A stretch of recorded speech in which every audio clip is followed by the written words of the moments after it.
Hey guys, welcome back. Today we will see how we can change the time zone on Windows 11. The operating system uses the time zone to set the correct time, and if you are traveling or just set up your device, you might need to correct it. Stay with us till the end and we'll see how to add additional clocks for different time zones. We're going to close this window and start from scratch. We need to go to the time and date here at the bottom right and right click, and then just left click on adjust date and time. This will open the settings. As we can see, we have time zone over here and a button on the right which we can use to set it.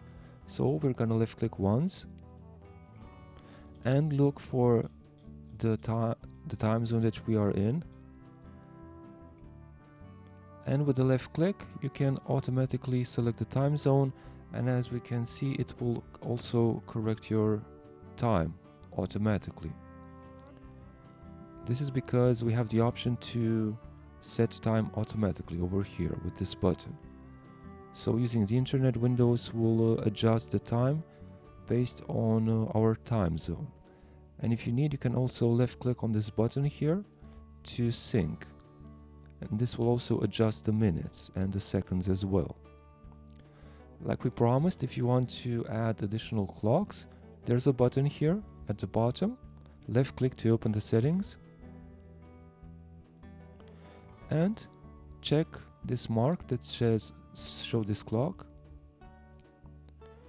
You can select a different time zone from the list. For example, let's try looking for London. Over here, there it is.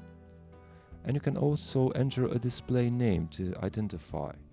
For example, London time. And when you're ready, left click on OK.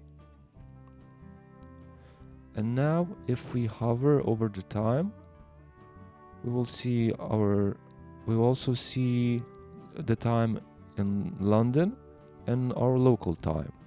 And if you left click, you will be able to see it at the top as well. So the second clock of your choice. You might find this helpful.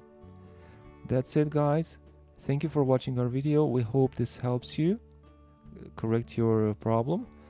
Subscribe for future tips.